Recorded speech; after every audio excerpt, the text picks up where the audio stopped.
Good evening and welcome. This is a public hearing of the Zoning Board of Appeals for the City of Evanston. The zoning ordinance directs this body to hear applications for major variations, special uses, and appeals from decisions of the zoning administrator. Depending on the type of matter, this board will either make a final determination or send its recommendation to City Council. Will the roll please be called? Matt Rogers, Present. Mary Beth Burns, Present. Violetta Cullen, Present. Andrew Gallimore, Present. Clara Weinberg, Scott Gingold. Thank you. With 4 members present, we do have a quorum. Also present tonight from city staff are zoning planner Melissa Klotz, planning and zoning administrator Lori Pearson, and assistant city attorney Mario Tretto. This is a formal meeting and there are rules that govern our proceedings. Most importantly, only one person speaks at a time to accurately record the proceedings. Anyone who wishes to address the board regarding any matter on the agenda will have the opportunity to do so at the appropriate time. Our procedure is to hear from staff on the documents on file and then receive testimony and other evidence from the applicant or appellant. Next, persons who wish to make a statement regarding the matter may do so at that time. Any person with a legal interest in property located within 500 feet of the subject property may present evidence, reasonably question witnesses, or seek a continuance of the hearing. When all supporting and opposing testimony and statements have been heard, the applicant or appellant will be given the opportunity for rebuttal or a closing statement. Then the board will close the record and begin deliberations.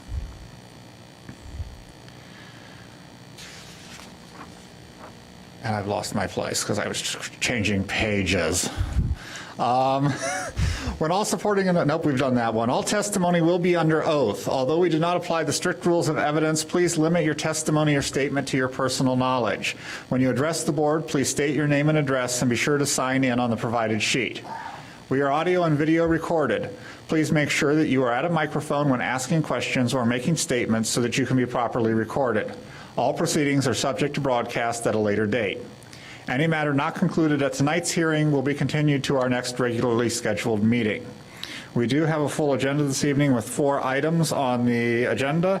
Is the applicant for 2330 Orrington Avenue present?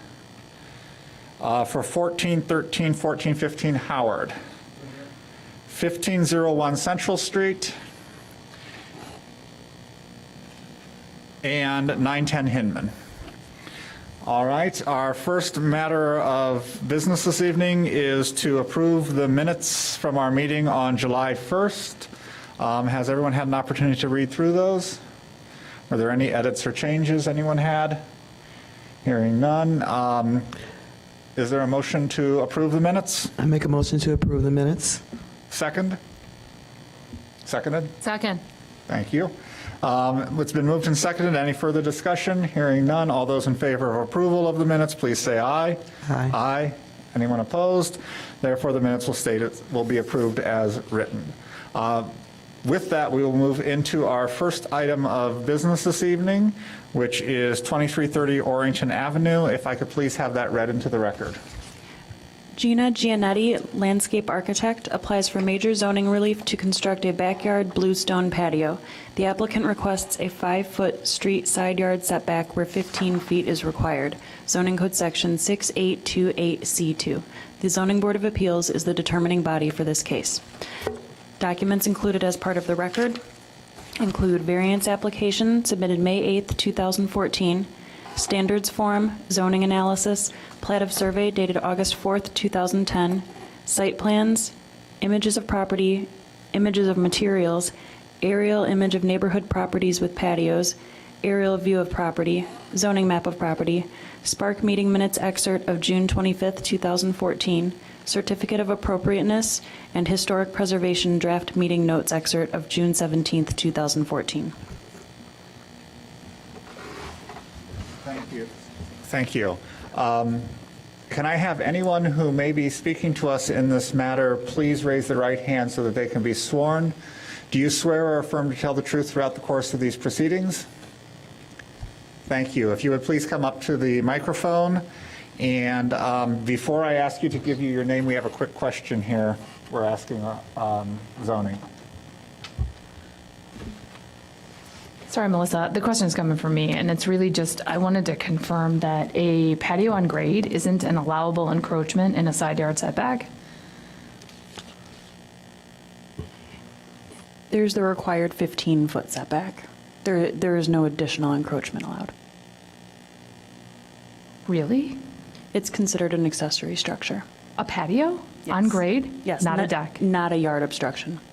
Really? Okay, thank you. All right. With that, I will go ahead and ask you to state your name and address, please. My name is Gina Gianetti of Greenwise. The company address is 1638 Payne Street, Evanston, Illinois. The project address is 2330 Orrington Avenue, Evanston, Illinois. Thank you. I'm going to hold your testimony for just a moment because we have another member who's joining us, and I want to get her seated before we begin hearing your testimony. So I will note that Member Clara Weinberg is joining the board, bringing our total to 5 tonight. And then you can go ahead and tell us about your project, please. You can begin, yeah. Okay, thanks. Essentially, what we are proposing to do for this project is remove an existing concrete paver patio and walkway in the rear yard and side yard abutting Colfax Street. The existing patio is approximately 500 square feet that we are going to be removing, and it currently does encroach into the 15-foot side yard setback and is located within 5 feet of the setback on Colfax Street. What we would propose to do is, after removing that, replace with a bluestone patio in a different configuration and reduced square footage, but with the same setback as the existing patio. So it will also be located in the rear yard and side yard abutting Colfax Street. This particular patio, though very close to the setback, is essentially within what acts as an enclosed rear yard. The property is fenced in, and then on the inside of the fence there are garden plantings, so it is largely unseen from Colfax Street or from Orrington Avenue. The reason we have explored other options as to the location of the patio, but given that it's going to be located largely in the same spot, we're actually reducing impact on existing vegetation and mature trees on the property, so we're able to preserve those in place. We're also preventing making any changes to the drainage patterns on site that could potentially disrupt flow off of the property, so we're keeping the drainage patterns intact. And we're also trying to maximize usable backyard space for the family that lives in this property, because they have somewhat of a unique situation in that not only are they a corner lot, but they also don't have an alley loading garage, which is atypical in this area. So a large portion of the rear yard is actually occupied by the garage and the driveway that exit to Colfax Street. So by keeping the patio in place, usage of the yard is maximized. Are there any questions? Additionally, there are other properties in the neighborhood, quite a few in fact, that are corner lots that have patios visible from the street that are within that 15-foot side yard setback, and some are even as close as 5. May I ask a question? So you mentioned that one of the reasons you put the patio where it is because putting it on the other side of the lot made it too far from the back door and preserved existing vegetation. Correct. So what you're seeing on the screen right now is the existing patio in that kind of curved Yep. bubble. And what you can see there also is that there's a deck off of the kitchen, and then there's also a back door adjacent to that deck. So if we were to flip the patio to the other side of the property, then we'd actually have to create a longer walkway and more impervious surface in order to connect it to the back door. And functionally speaking, the relationship between the patio and the rooms on the inside of the house are disconnected.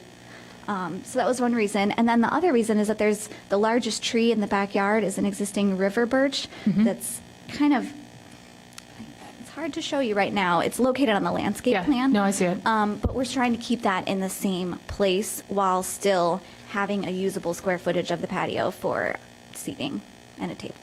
Okay. So on the, I'm looking at the, your landscape plan.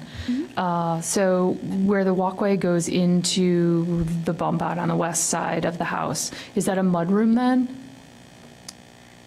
It's Because there's a walkway that leads into the house, and then the walkway It's goes to the basically patio, which it's goes to an- the deck. It's an entryway.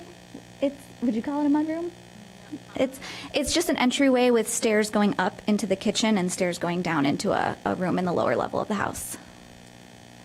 So that's the primary entrance from the house to go to the garage. Okay. Whereas from the kitchen, it's the deck. It's through some doors adjacent to the deck that then Okay. goes to the patio. Okay. Thank you. So what you're seeing here in the landscape plan is the proposed new layout. So it's actually, the majority of it is now in the side yard so that we're giving the river birch a little bit more space, and the walkway is the connecting between the entryway and the rear of the house and the garage. So where are the entrances on the back of the house?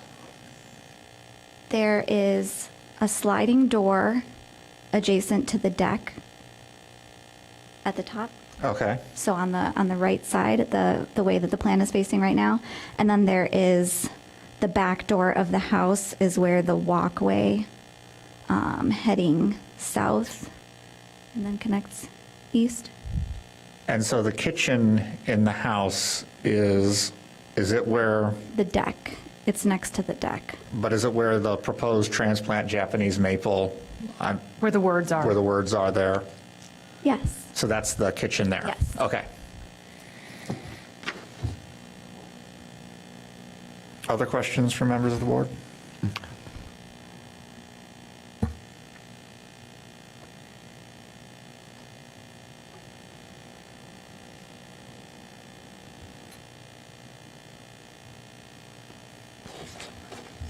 No, I'm good. So with that, is there anybody else who wished to speak to us on this particular matter this evening? Seeing no one else, I'll give you a chance to say anything you'd like in summation before we begin our deliberations. In summation, the primary point of this landscape project is to install a new patio that is functional for the property, reducing the impervious surfaces on site and preserving existing mature trees on site. Okay, thank you. With that, we will close the record and begin our deliberation. And from the lack of questions, I assume that everyone is somewhat in agreement on this one. In order for us to make any findings for approval or denial of any request, we need to find that there are 7 standards that are met, and so we run through those standards. The first one is the requested variation will not have a substantial adverse impact on the use, enjoyment, or property values of adjoining properties. We see that basically where the proposed deck is being placed, we do not anticipate it having any runoff or any other issues into adjoining properties, and the fact that neighbors have been noticed and no one has arrived to tell us that they feel this will impact their property, I believe the standard has been met. Number 2, the requested variation is in keeping with the intent of the zoning ordinance. One of the things that we find in the zoning ordinance is to create outdoor living spaces in which people are able to enjoy the outdoors as well as the indoors of their homes. So creating this space definitely is within the keeping with the zoning ordinance, and I believe that standard has been met. Number 3, the alleged hardship or practical difficulty is peculiar to the property because of the fact that we have several mature trees and a garage with a large driveway that takes up a good portion of the backyard. And the fact that we have discussed, this seems to be where the most traffic would be coming to and from the parts of the house that people would be using the patio from. I believe that this standard has been met. Number 4, the property owner would suffer a particular hardship or practical difficulty as distinguished from a mere inconvenience if the strict letter of the regulations were to be carried out. Again, looking at where this is being placed and to try to ask them to work around existing trees and to drastically change the existing layout of the backyard. Does seem to be a bit more of a hardship than an inconvenience, so I believe that this standard has been met as well. Number 5, the purpose of the variation is not based exclusively upon a desire to extract additional income from the property. Obviously, this space is not going to be rented. It'll be for use by the family, and so therefore I don't see any additional income being developed, and therefore this standard has been met. Number 6, the alleged difficulty or hardship has not been created by any person having an interest in the property.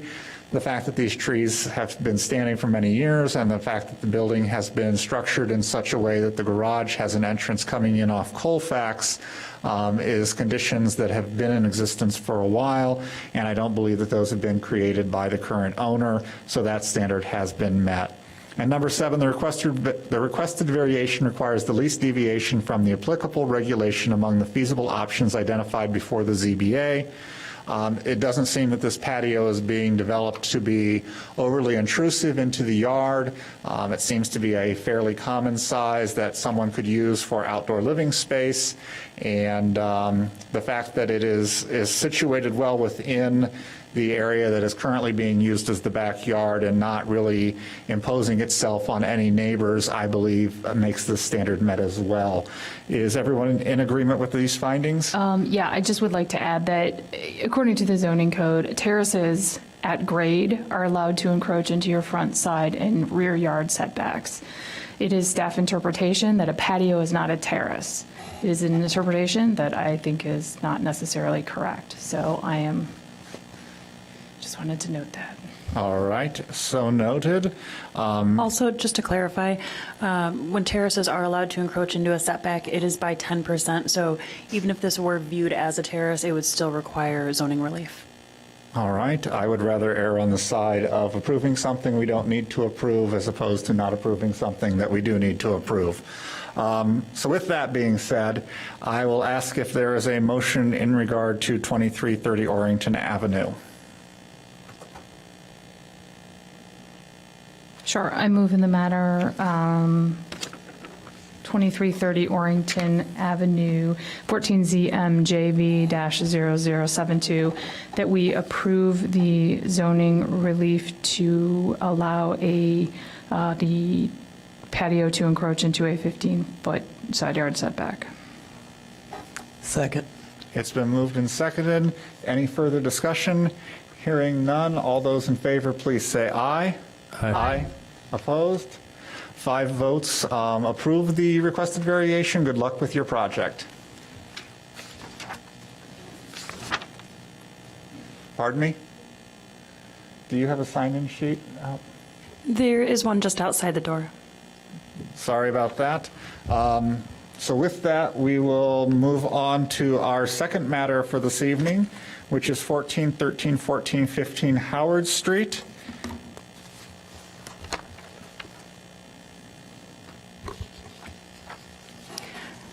Thomas S. Moore, attorney, applies for a special use permit and major zoning relief to convert a mixed-use commercial and residential building into a multifamily residential building with ground floor residential units. The applicant requests a special use permit for ground floor residential in the B2 Business District, zoning code section 6933, and zoning relief for 10 on-site parking spaces where 13 parking spaces are required, zoning code section 61635, table 16B. The Zoning Board of Appeals makes a recommendation to City Council, the determining body for this case. Documents included as part of the record include special use application submitted June 2nd, 2014, variance application submitted June 2nd, 2014, statement of case from applicant, standards form, zoning analysis, parking requirement records from April 8th, 1980, plat of survey dated October 5th, 2005, site plans, elevations, image of property, aerial view of property, zoning map, and Spark meeting minutes of June 25th, 2014. Thank you.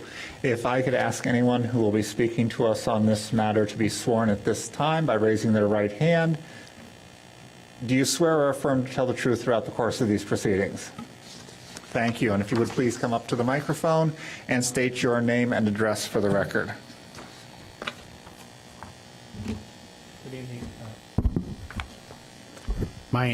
I am Thomas Moore, and I'd like to thank Melissa for all her help here, because this is my virgin voyage in front of you. I have with me tonight Laura Palfy and Marty Cerny from Roland Investments that bought this property back in February of 2013, and Helmet Purohit, who is the architect. So if I may, could I have Marty tell us a little bit about it? Yes, please.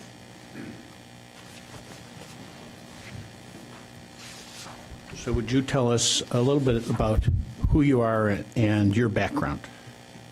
Sure. My name's Marty Cerny.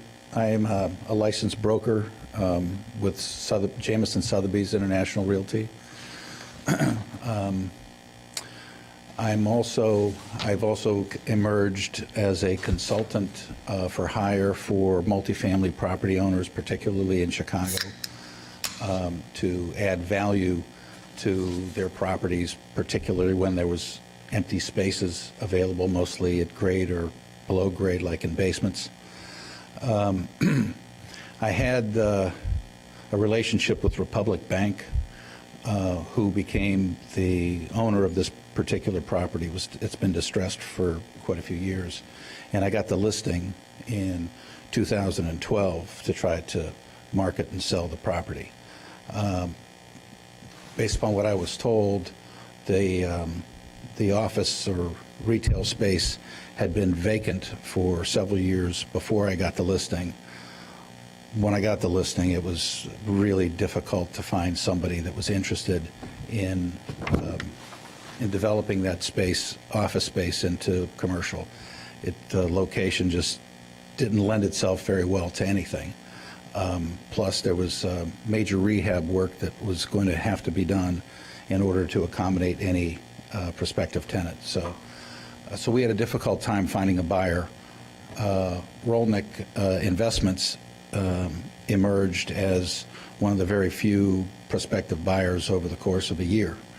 And so after some haggling, they committed to acquiring the property, and I think we closed in February 2013. Will you also tell us a little bit about your work with handicap access properties and what you've been doing on that? Mr. Moore, I'm going to provide you with a microphone so you don't have to keep moving the microphone back and forth. Thank you very much. I worked for a real estate company before the economic decline. We had amassed quite a few properties, multifamily properties. At that point, I came up with an idea to add value by building out unfinished space in the basements in order to, wherever possible, make new units fully accessible, wheelchair accessible. And is there a need for that kind of use? Of course, there's a massive need for housing, for affordable housing. Housing for special needs populations certainly is at a critical number. And are there organizations and waiting lists if those kind of properties become available? Yes, absolutely. Access Living is probably the most prominent source, but Over the Rainbow entity here based in Evanston is also involved in helping folks in need of accessible units find places to live. So when Rolnick Investments decided to buy this property, and did it appear that there was already commercial use? No, and I held back from dissuading him, telling him everything I knew because I was representing the bank as a broker. But at closing table, I said, really, I think the best use of this space would be as residential. And I had made a contact, into the city of Evanston, Alderman Rainey in particular. And just generally, she said, yeah, she'd be open to considering supporting such a change. Okay, So, and so then after they explored on their own for a while and looked into other commercial uses and the viability of them, did they eventually come back to you and ask you to run with this ball with the idea of making this accessible? Yeah, kind of. I was asked to make a presentation to the Rogers Park Builders Group in July of last year, 2013. And it was around this Housing Plus idea where property owners can both benefit a little bit better from what they have within their properties and contribute to a need in the community, which is providing more affordable, accessible kinds of housing. In the audience happened to be Alderman Ann Rainey. And so right after the meeting, she came up to me and said, "Oh my goodness, I know the perfect building." And she started talking about the 1413 Howard. Which just coincidentally you already knew about. I knew about it because I struggled to sell it and then finally sold it. Okay. And in your opinion, will if this board in its wisdom allowed this, incidentally, this is a picture of the building as it exists now, is that correct? Yep, that's it. And if they allowed it to be renovated to have the 7 accessible units on the ground floor in this business district, would that have an adverse effect on the impact on the surrounding properties? I don't believe at all. All the properties to the west of this building are all residential. We're not asking to change the building itself, just build out the space that's already there and use it for residential rather than for retail or office. And if they're not able to reinvent the building this way, what are the prospects for the owner of this property as it currently is? Well, I think that the prospects are terrible. The bank had the building for several years before me, had no success in finding a commercial tenant. You know, along with a partner, I was diligent in trying to find a commercial buyer to use that space. It took a year. We were not successful. New ownership took it over for 6 more months, so it's been marketed as commercial space for years without success. And if if it is used for accessible living, we're also asking to reduce the number of parking spaces from 13 to 10. And are you aware of any studies or any reasons why the 10 spaces would be adequate? Yes. There's an organization within the UIC, University of Illinois in Chicago, called the Natalie Voorhees Center for Neighborhood and Community Development. And to my surprise, they did a study of people with disabilities with vehicles. And while they gave me a map, and I'd be happy to give these maps to you,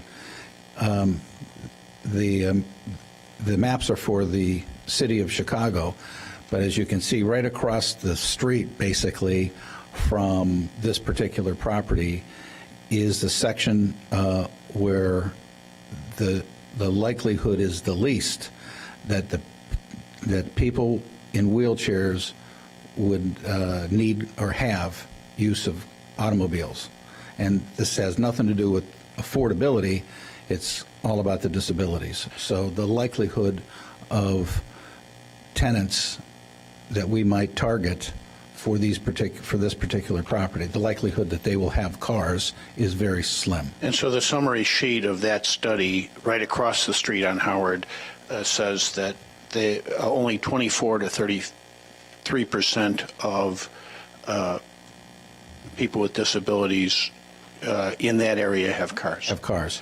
And once it's reasonable to assume, too, that some of those that do have cars have incomes high enough that they would look at other places other than units that we would rent for $800 a month. And excuse me, Mr. Moore, I'm just going to note for the record that you have handed us a map persons with disabilities without vehicle access by public use microdata sample area, Chicago, Illinois. And then the data source is listed as 2012 American Community Survey. Where did you find this information? Janet Smith from the Natalie Voorhees So this Center was provided for the Yeah. group that you mentioned at Yeah. UIC. All right. And I'm going to mark that applicant Exhibit A.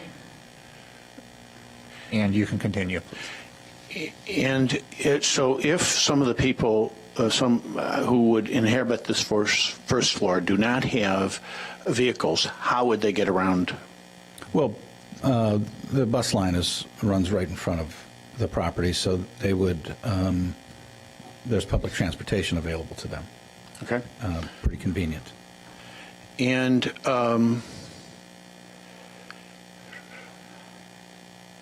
did the Rolnick Investments Group create this situation with this building? No, not at all. They bought the property with the best intentions of finding a commercial tenant in that, for that space, and has obviously failed to accomplish that. Okay. I would ask Mr. Cerny to stay available and just briefly ask the architect to just show you what they hope to do. And I want to say one more thing, please, and that is... Would you like to say one more thing? One more thing. Alderman Rainey, wanted me to make sure that we're going to market these units, if approved, to all populations. It is advantageous to create these as accessible for the property owner as well as the community, and so there's some logical spots where we'll target, to do some of the marketing, but we're not trying to create a program per se for this particular property. And that was something she wanted you to say. Most definitely. Okay. Yes. And I will also state for the record that Alderman Rainey is my alderman, and I spoke to her about an hour before this meeting, Okay. and she mentioned the exact same thing to Okay. me. So, I'm glad I said that one more time.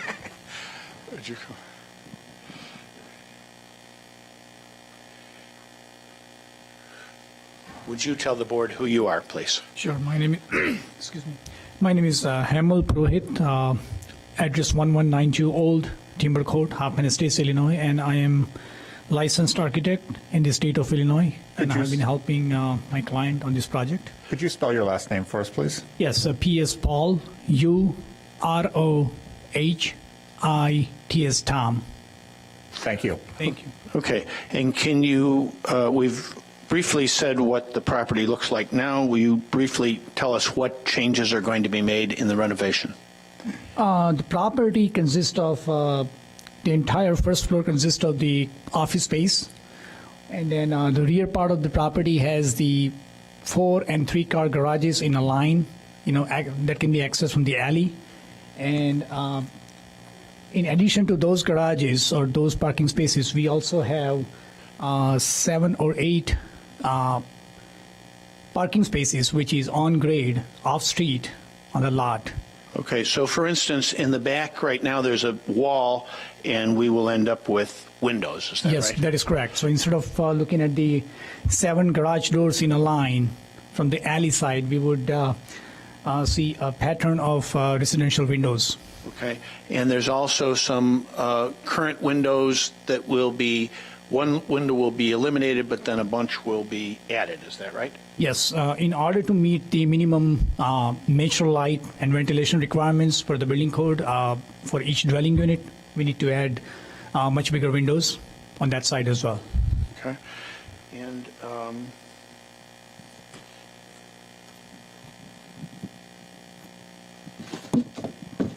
so currently we have a bunch of offices, although they haven't been used in many years, but the first floor is offices and a garage in the back, is that right? Yes, that is correct. And we would end up instead with 7 small apartments, is that correct? Yes, that is correct. And If Go I ahead. may, if Yeah. I may add, 4 of those 7 units are studio units, which are basically in the front of the property, and the rear 3 units would be 1-bedroom apartment units. they all would be accessible. Yes, that is correct. That's all I have. Both of these gentlemen are available for questions, and Thank you. Do you mind if I ask a question before you move on? no, absolutely. I have just a couple. So the first question I have is did you guys consider a plan where you kept those garages and only added residential to the front of the building? Yes, in fact, that's how we started our exercise, keeping all those 7 garages. After looking at the combination and the combination of units, studio versus 1 bedroom, we could only fit in, I believe, 3 units. And after looking at our clients' overall numbers and market demand versus their projected use and all that, we felt a strong need that we should be adding at least 1 or 2 more units than what we could. So With for 1 bedrooms. yes, with 1 bedroom, that's correct.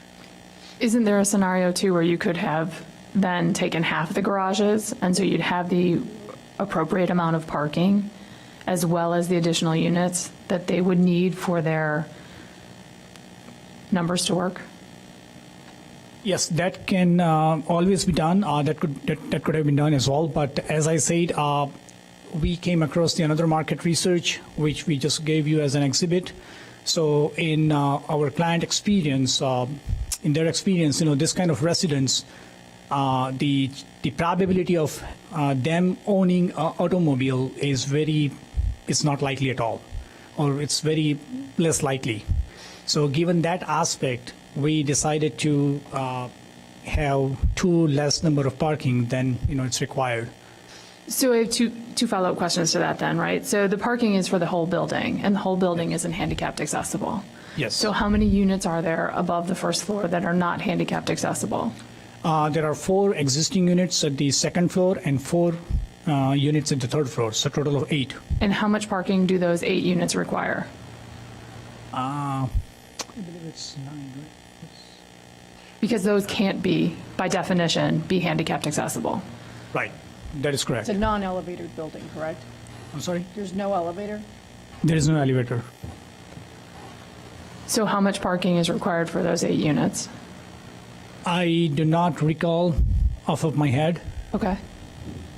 but If I could, at the Spark meeting, it was noted that of the 8 existing units, each space rents 1 parking space. Okay, so of the 11 parking spaces you have, 8 of them are already rented. So for the additional 7 units, there's only 3 more parking spaces. yes, that is correct. Okay. The second question, the second sort of path I wanted to go down is, what was it? Political code? No, I'll let you get into that. So I'm curious about the windows and the windows on an alley and windows on the street. So from a homeowner privacy perspective, right, and/or safety security, tell me how you're addressing that. When it comes to privacy, we are planning to have a tinted windows, so it could have obscure glass, so it would be you would have vision from one direction only. So that is one alternate we actually checked in, and that is pretty widely used. If you go to any dense populated area, even in downtown, a lot of windows, you're gonna see those kind of windows.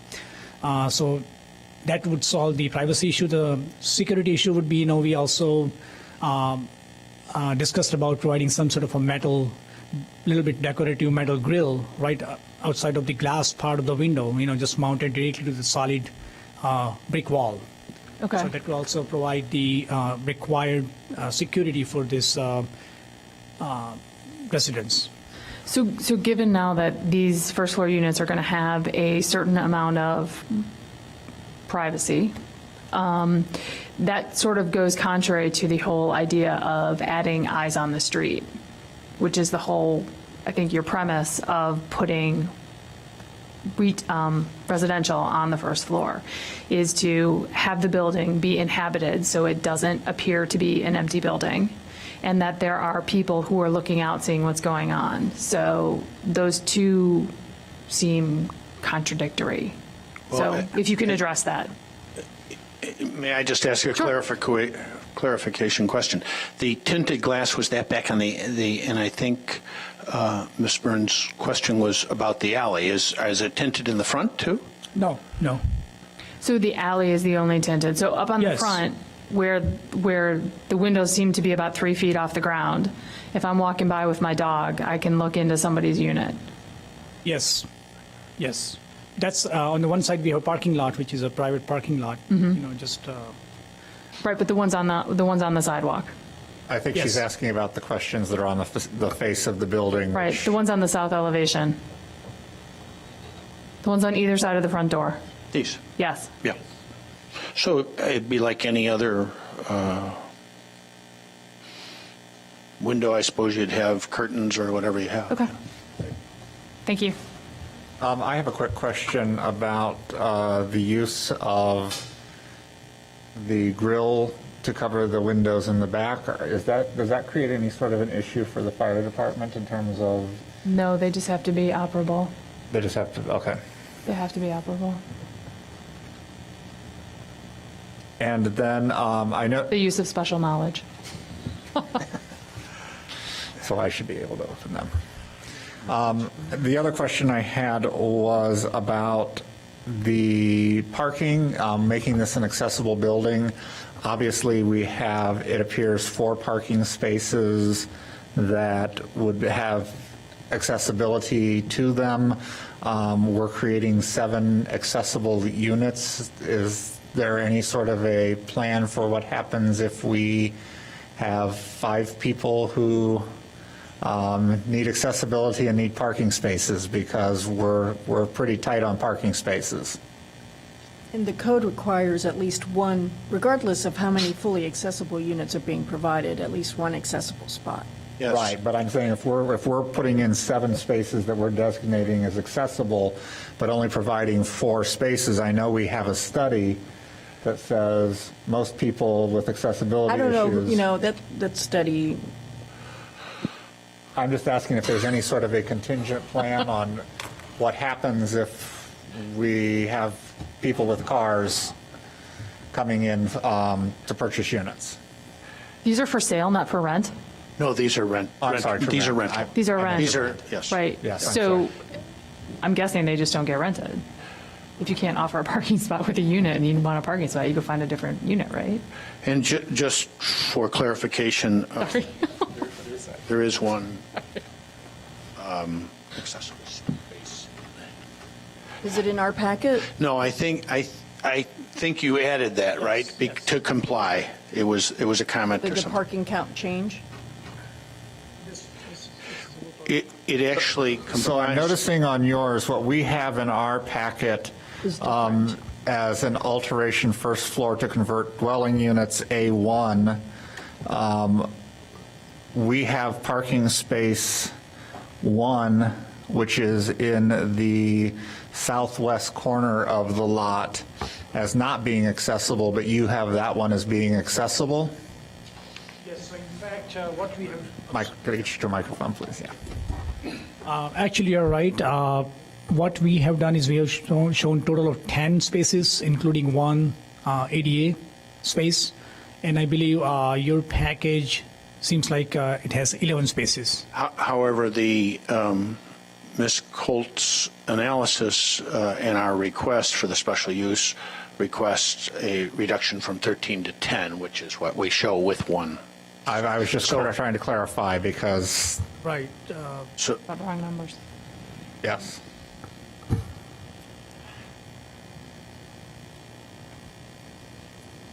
Are there other questions? Is this publicly funded, privately funded? privately, this investment company, as Mr. Cerny explained, had bought the property thinking they were going to have some commercial development here, and it didn't work out, and then he gave them this other idea, and they will finance it themselves. Can we get a copy of the new site plan that you have on the board there that shows the parking as you are proposing it, since that appears to differ from what we have. And if you take it off that board and hand it to me, I get to keep it. You can keep it. So I will mark this as applicant B.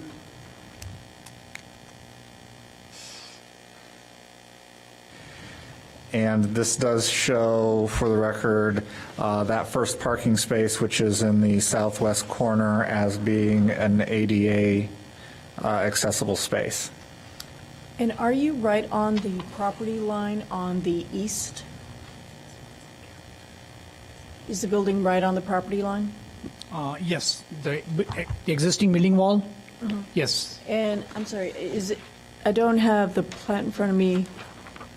So is there an easement there, an access easement? What's impeding somebody from building up against you?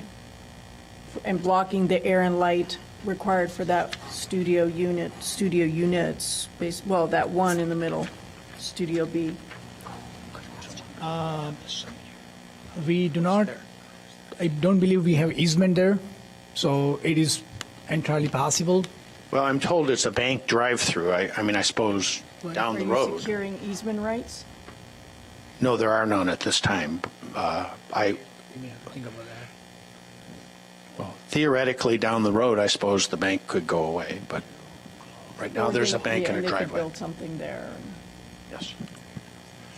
That is something, yes, I think we need to think about that. And building on the property line, that's a rated 1 hour construction there, or a 3 hour construction? I believe we need to have the 1 hour fire rated steel frames with glazing that is also rated. So that will be 1 hour fire rated assembly as a whole, all those windows. I'm sorry, we were just discussing a question in regard to the plan that you've just handed us, which I've marked applicant B. What is the space between the corner of the building and the edge of parking space number 6 on this plot here? Because we think it's going to be very, very tight for getting a car through this area right here. So what is that distance, do you know? It's going to be 8 foot 11 inches. Which one? So there will be 8 feet 11 inches between the end of that parking space and the corner of the building. Yes. Zoning, what's our zoning requirement for a drive aisle? Single side? Can I get you just on a microphone, please? So the concern that I have, and I would need to verify this through a deeper analysis, but with the existing driveway, it is considered compliant because the 2 parallel spaces at the rear of the lot feature a one-way drive aisle.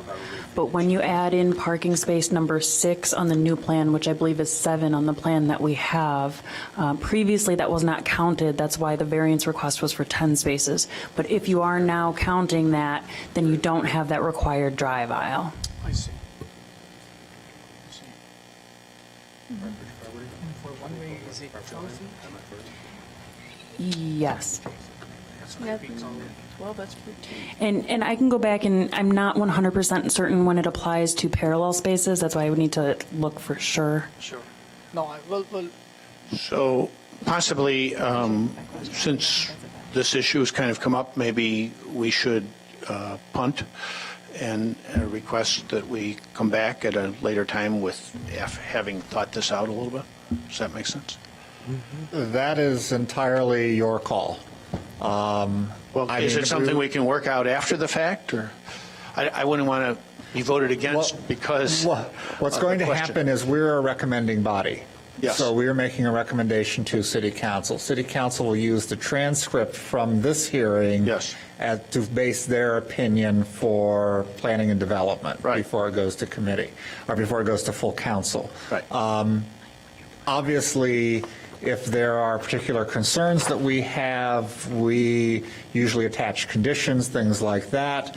But it sort of depends on what your timing is. I mean, obviously, we would feel much better having a plan that we can look at and say, this is exactly what the plan is going to be. Right. but we don't want to necessarily cause undue delays on your end either.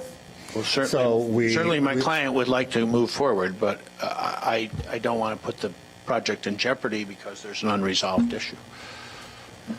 I would suggest that at this point you continue to move forward. I'll look into the issue. If it turns out that that is an issue and another variance is required, it would require us to renotice the project, so we would need to start from the beginning again. But since we don't know if that's the fact or not, at this point, you may as well move forward. Then I would, Ms. Colts has been right all the way, so I appreciate her comments. Can I actually ask a question directed at Melissa for a minute? Claire brought up a good scenario that if they were to build on the property line adjacent to that commercial bank, that they might lose the access to the air and the view. If the subject property were to, it's obviously going to become all residential units. I don't know if it's being rezoned or not as such, but does the neighboring building then have to observe a residential setback? The underlying zoning of the property is not changing. Okay. I was just saying that might make it a moot point if it were.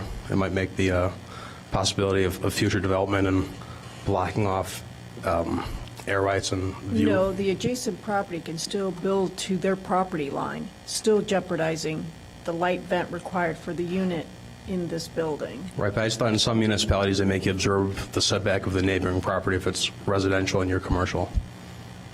Everybody here, though, is remain business because that is a commercial area to the east of this building, which is the lot line that we're discussing.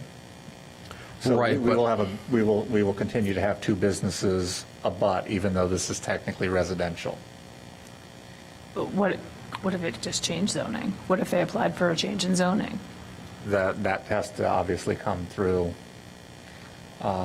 Just curious.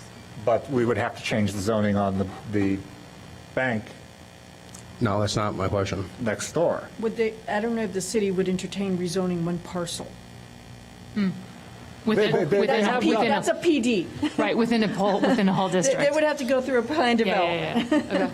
Okay. Good enough. I mean, one of the things that we can always, because of the fact that we are recommending to city council, is we can always make a recommendation that an easement be investigated on that. But that's, so that the burden's on the owner of the land. You know, so they need to negotiate and buy those Yes, rights. yes. Not, the city doesn't have. No, I know the city doesn't do that, but the city says if you want this project to move ahead, you must negotiate an easement. Or That they- is something that Or they change the plan so that none of the windows needed for light and vent are on that side. Right? That's your choice. That's your other choice. Yeah, I don't think that, I mean, there's units on that side that don't have the other side, I think so, but that might not work. But anyway. Right, so you'd yes. end up doing two long sort of loft-like units where you start borrowing light from room on room on room. Maybe. I mean, It's not an easy solution. I right. give you that. It's Exactly. not an easy solution. Right. It's a unique problem that is complicated, but it's a valid concern, which is that that bank could be sold tomorrow and they put a 10-story building there and whatever.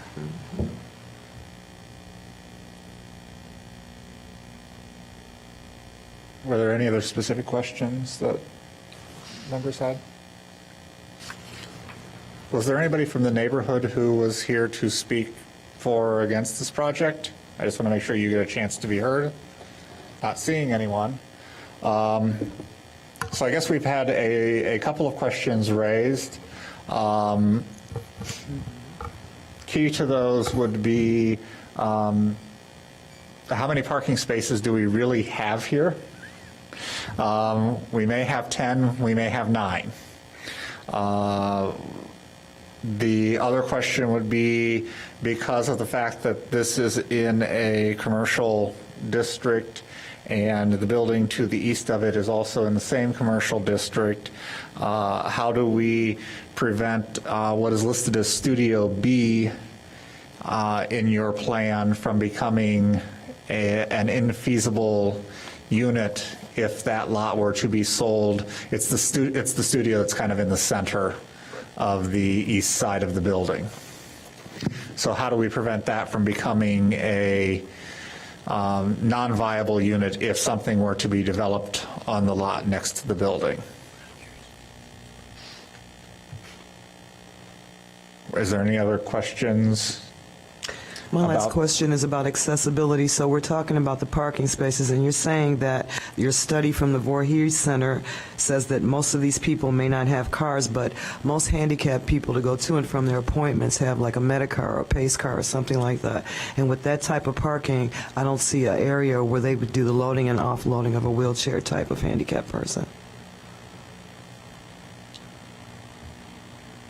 Isn't there in the front here an area that people can come out and get into a Medicar?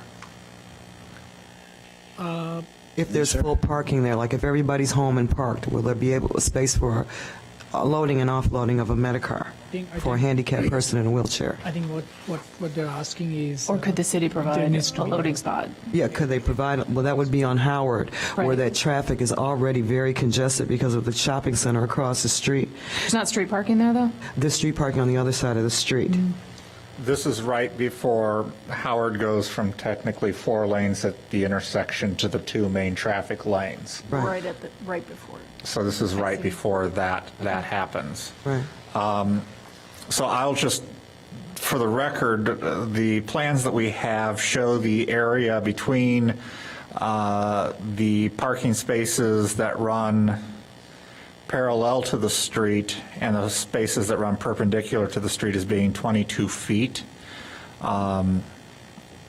which I don't know what is required for a not sure. Medicar to be able to operate.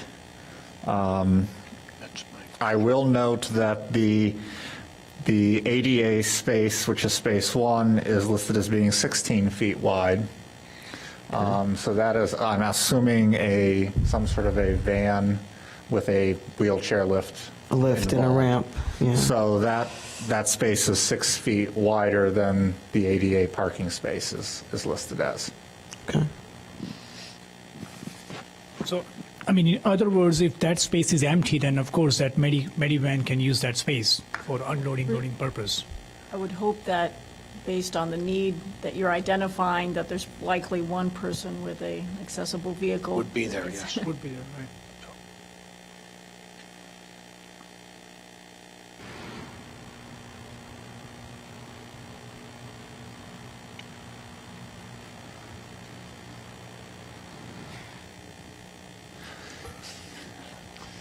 At this point, I'm going to ask if there's anything that you would like to say in summation.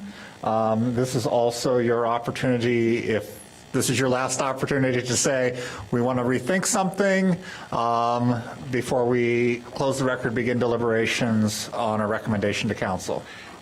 No, thank you for your questions and your insights.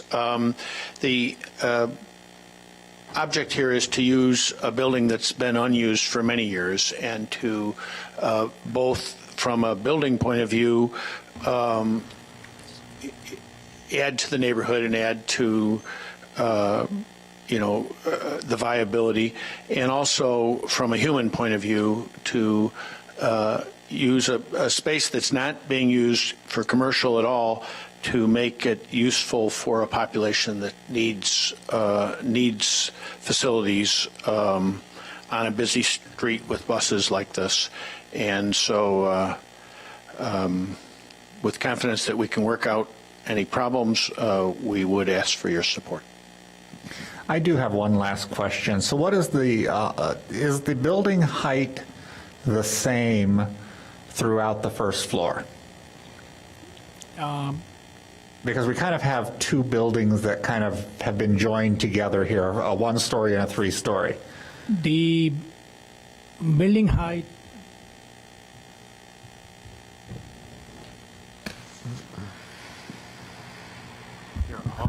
the building height in the part where we have the existing garages is approximately 30 inches lower than the front main building. But having said that, we would be still able to provide at least 8-foot high I'm assuming that there is plenty of clearance. I also wanted to make sure that if we're making accessible units, we don't have 15-foot ceilings No. necessarily in them either, in which people would have a difficult time Right. keeping units clean, that sort of stuff. Right. No, all the units according to our proposal would have either 8-foot or 9-foot high ceilings, which is fairly standard residential ceilings. And so what does that do to the front windows? At the front window, what we had envisioned was a ceiling would come at 9-foot high, maybe a couple feet away from the window, and then we'll have vertical soffit that would go all the way up to the top. So there won't be something that kind of cuts into the window. It will appear that the Right. window is, okay. From outside, the look of the window would still be the same. All right, thank you. With that, we will begin our deliberations and close the record.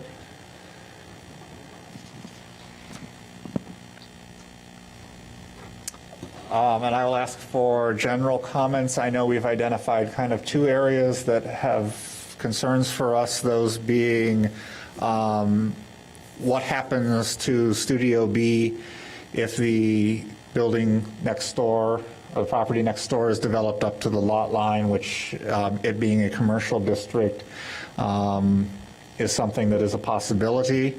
And the other issue being parking space 6, as identified on applicant B, which is kind of where we have a little bit of a bottleneck in the parking area.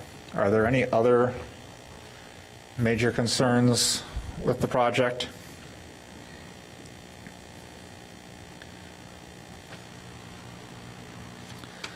I will ask, we have to go through our standards for special uses, which are a little bit different than the ones I went through for the previous case. And so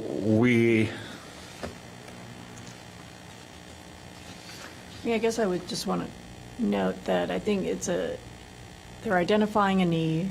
Certainly, I think that's important to note, and it's an admirable goal.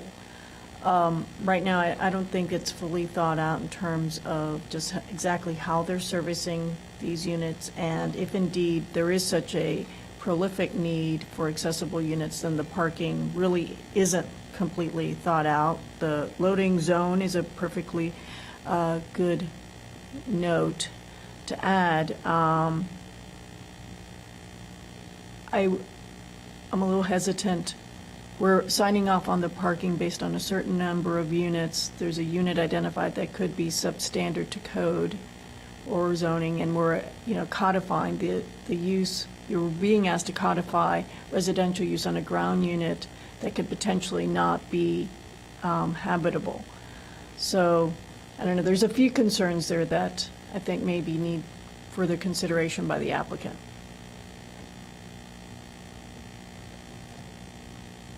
I happen to agree. I agree as well. so here. I think Clara put the case really well. So hearing that, I guess I will ask if we can reopen the record to allow the applicant to speak to us. And if there is hesitation on addressing things that we do not feel can be addressed through conditions, et cetera, that we would not proceed with a vote this evening and ask the applicant, based on the testimony and the feedback that they have received from the board, to look at those issues and see if there are things that can be addressed. So, Mr. Moore, I will throw that back to you. Thank you, and I'd make a motion to punt, which I'm sure can be more articulately stated, but given the board's concerns, I would ask my client and my architect to sit down and see if we can develop good, solid answers, and if that takes an amendment, then we'll work with Ms. Colts to do that, and hopefully come back with a still trying to meet the goals of this project, which are to use an unusable building and to meet a need, but maybe with a couple of tweaks here that will make it work better. And again, I think that, to sort of reiterate what was spoken, that it's not the project. We all think that the project is a good project. There's just a few little things that need to be tweaked.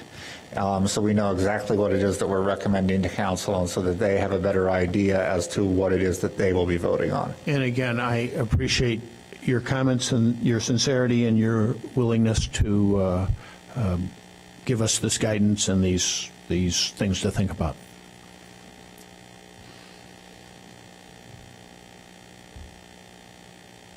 So we have a meeting set for August 5th or August 19th are the next two meetings we have. So I will let you confer for a moment if you'd like to and determine which one of those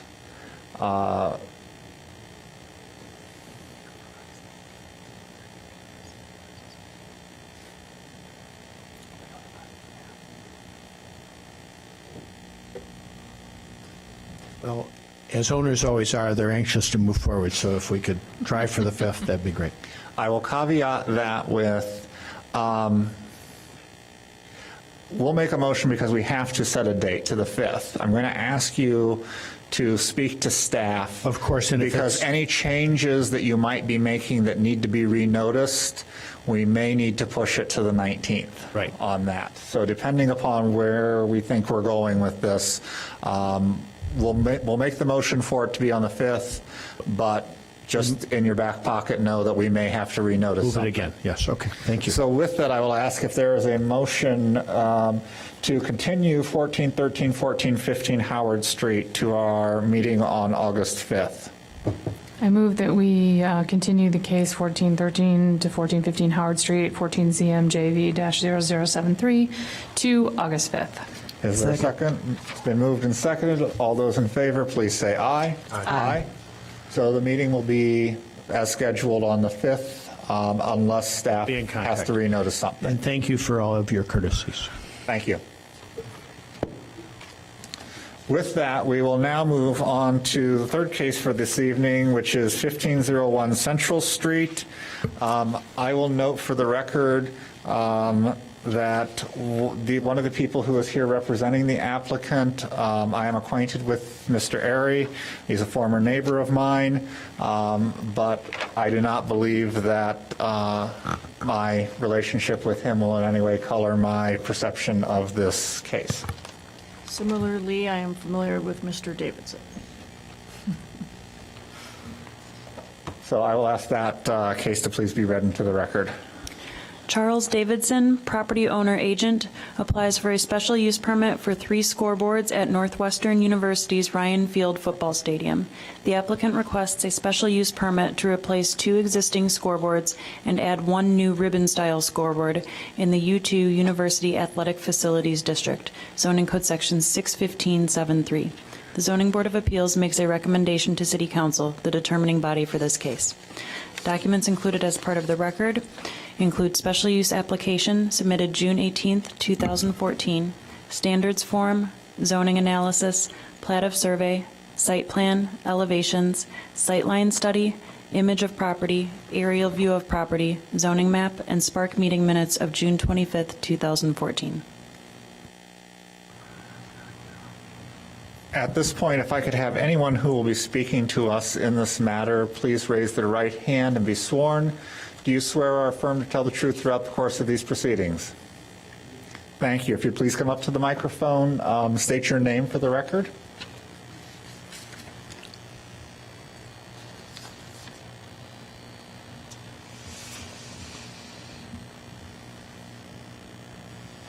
Charles Davidson, 1428 Noyes, Evanston.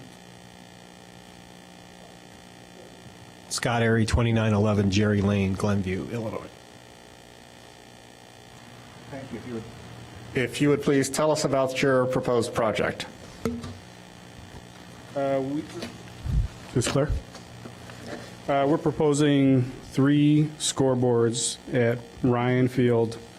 2 scoreboards to be a replacement of existing scoreboards and 1 new scoreboard. The scoreboards, as we have them, are described as one will be Ryan Field main scoreboard, and then Ryan Field South ribbon board and Ryan Field North ribbon board. The two scoreboards that are existing are the main scoreboard and the south ribbon board. The main scoreboard, if you could switch to the other slide, is an existing structure that we have out there today.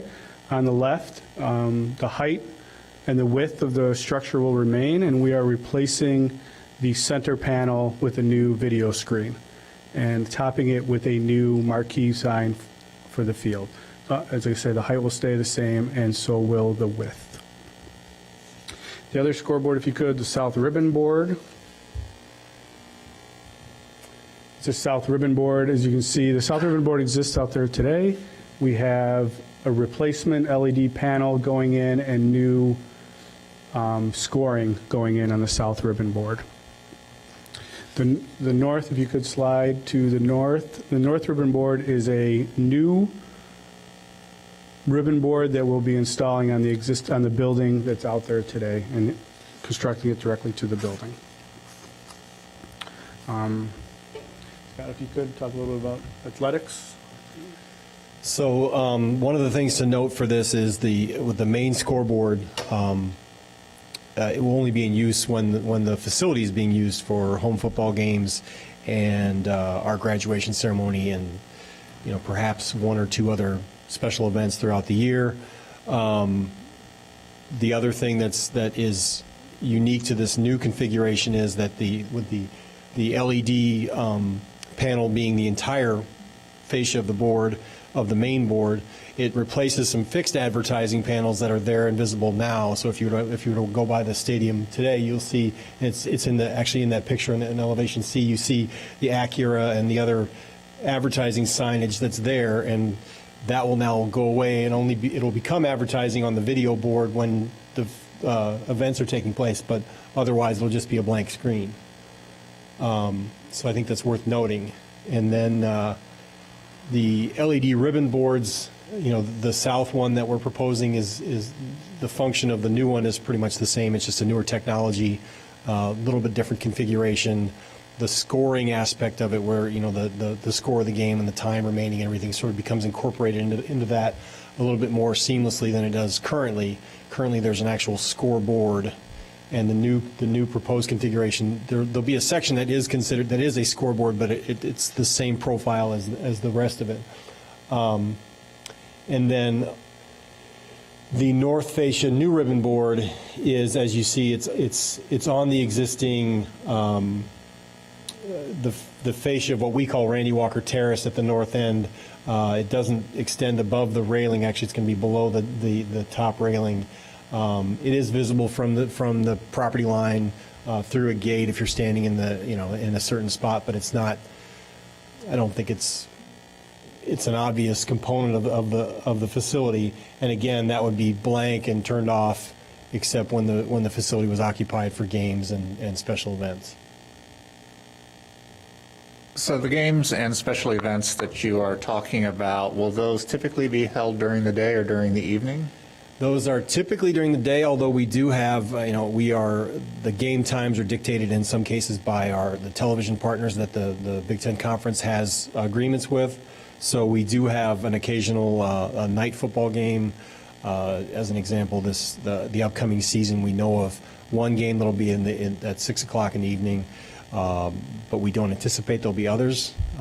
Typically, the start times would be 11 a.m., 2:30 p.m., and there are things that happen in and around those game times that, extend the entire event to, about 4 hours. And at the time that those will be lit, because one of the issues that I would imagine people would discuss would be adding a larger LED screen or bringing something like that in. I'm assuming the field will also be lit in such a way that it should not be noticeable from a property line, any additional light pollution. Yeah, when we have a night football game, we do have temporary sports lighting that's brought in for the television broadcasts, and that is the thing you would notice in terms of a light source, more so than these LED panels. And with the new scoreboards, is there going to be any additional sound created with them, or will they purely be visible? None of these components have any sort of audio capability. The public address system of the stadium will, maintain its current function going forward.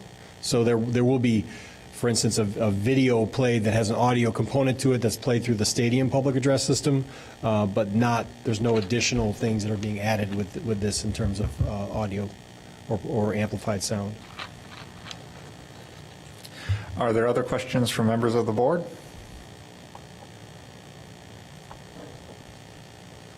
Just curious, what's the density of the LEDs?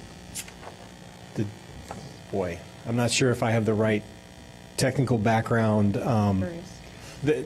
There's a 10 millimeter. The 6 is interior, but I believe it's a 10 millimeter resolution, if that means anything to you. Just want to know what we can expect in terms of quality. A marked improvement if I think all of our jobs kind of depend on that.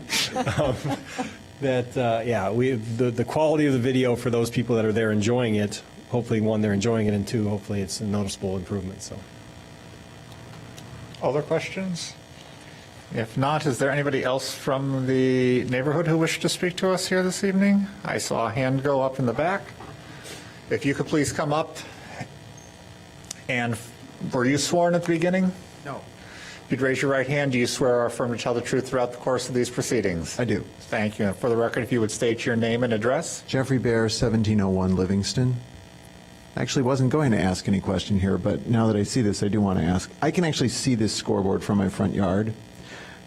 You mentioned that it's only on during games. Now, the existing one is on a lot more than during games. I come home often at night and it's on, and I don't know why. I've often wondered why it's on. So I'm just wondering if that will change with this new board, if this one will really be off, because it's way bigger. But as I say, the current one is actually on a lot. So that's actually a good question, and what Mr. Bear is describing is that the existing board, there's no content being provided to the board. The power supply is active, and actually it's a simple switch that we need to flip, and because I'm not there at night, we can change the source that's providing. The board is looking for a source, and if it's set up the way it is probably today, it shows the panel glows like just like a gray color that you don't notice until it's dark out. But if we change that video input setting to an S video or something else, then it goes to black, which is what I prefer as well.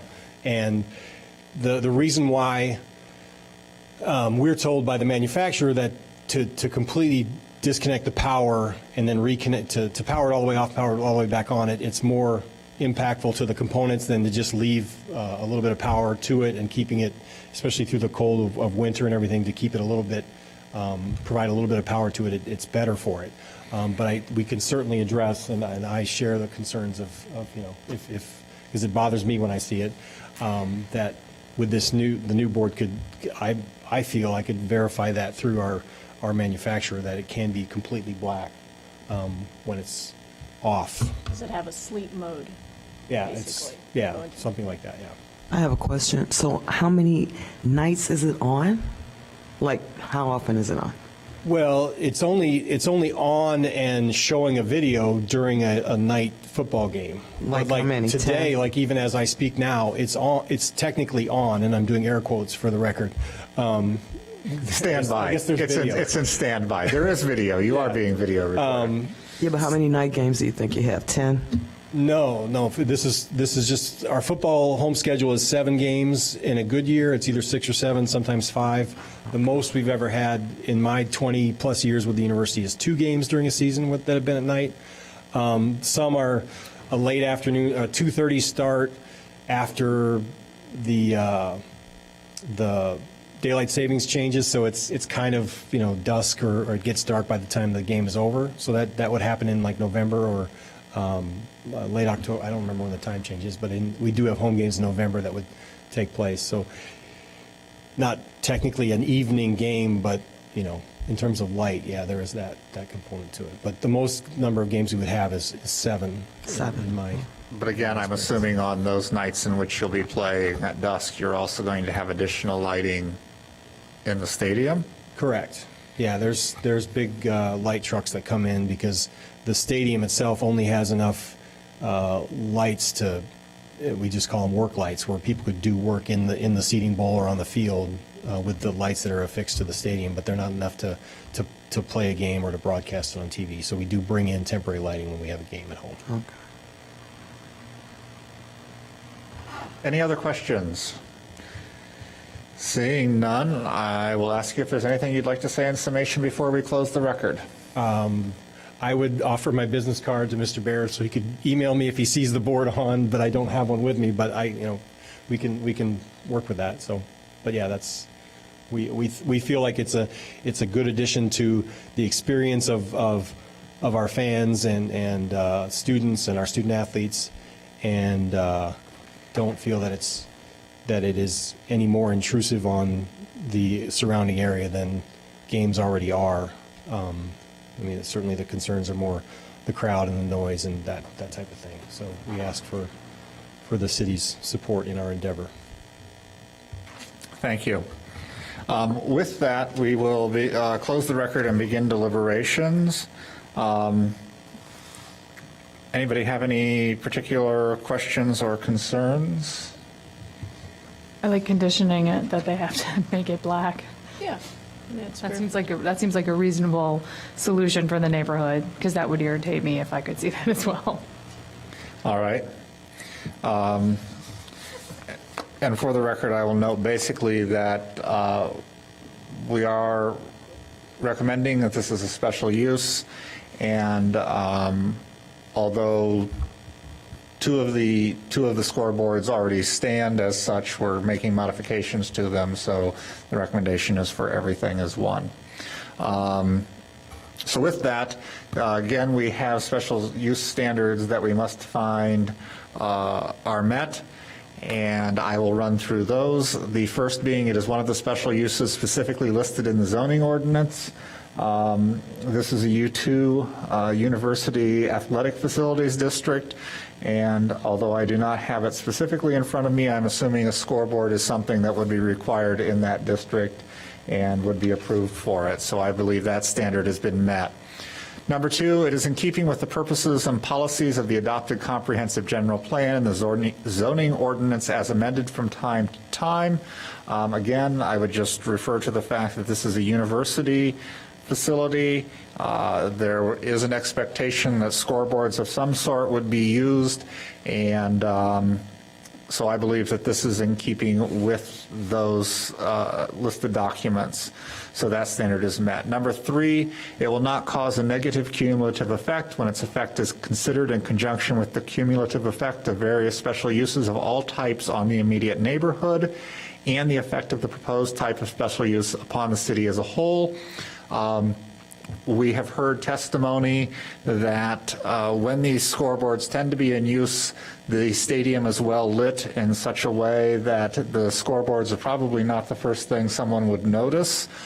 There has been some concern raised that when they are off and in a standby mode, they actually emit more light than we would like. So I believe when we get to our conditions, that will be a condition that will be placed. But other than that, I do believe that this standard has been met. Number 4, it does not interfere with or diminish the value of property in the neighborhood. As I mentioned, the stadium, when these are in use, will be lit, and although we are installing somewhat larger screens, the overall size of the structure is not being increased. It is being installed in such a way that during regular times, one will not notice the change outside of when the screens are actually in use. So I believe that standard has been met. Number 5, it can be adequately served by public facilities and services.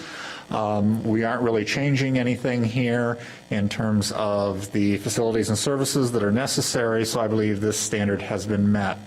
Number 6, it does not cause undue traffic congestion. I don't really know where to go with this one. It's going to be met unless people are driving by and trying to read scores. But I believe that that standard is met. Number 7, it preserves significant historical and architectural resources. As I mentioned, we are not changing any of the physical structures of buildings. The main scoreboard appears to be on an existing structure that will not have any major changes done to it. So I believe that standard has been met. Number 8, it preserves significant natural and environmental features. Don't really know that this one applies. We aren't really changing anything in terms of that, so I believe that the standard will be met. Number 9, it complies with all other applicable regulations of the district in which it is located and other applicable ordinances. Any obviously building permits, things like that may be necessary, I believe the university will obtain through the city, and I have no reason to believe that they will go out of their way not to comply with anything. So I believe that this standard also has been met. Is everyone in agreement with my findings on the standards? Yes. Yes. With that, I will ask if there is a motion for recommendation of approval to the special use to City Council. I move in the matter 1501 Central Street, 14 ZMJV-0074, that we recommend approval for a special use for 3 scoreboards at Ryan Field with the condition that the LED panels go to black when they're off, not gray. Second. It's been moved and seconded. All those in favor, please say aye. Aye. Opposed?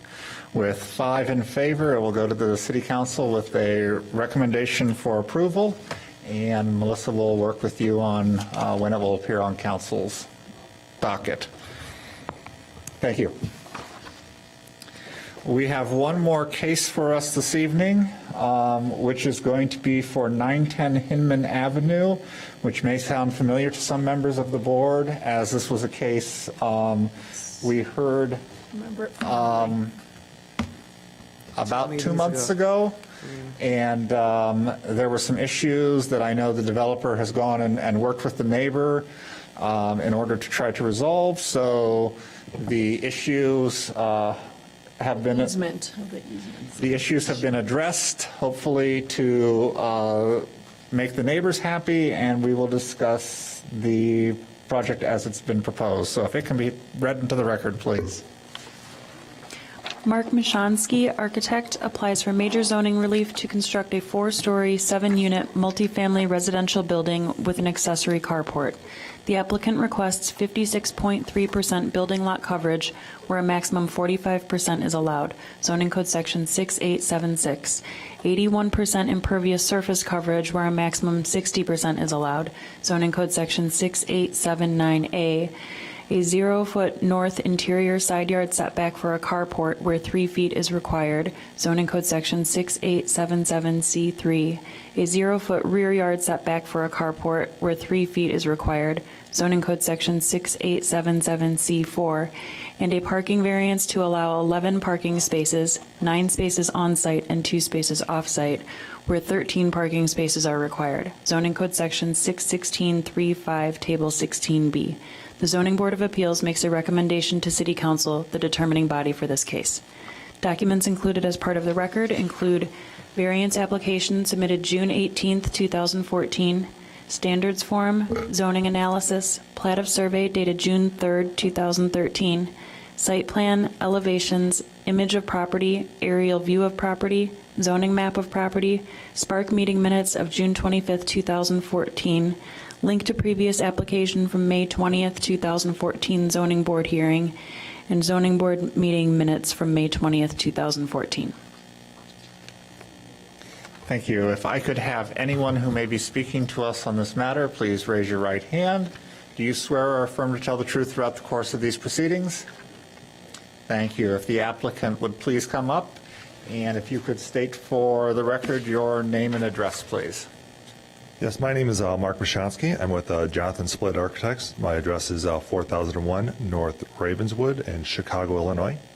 I'm the project architect for the building at 910 Hinman, which of course is located near the intersection of Main and Chicago, just a few blocks away from the L stop.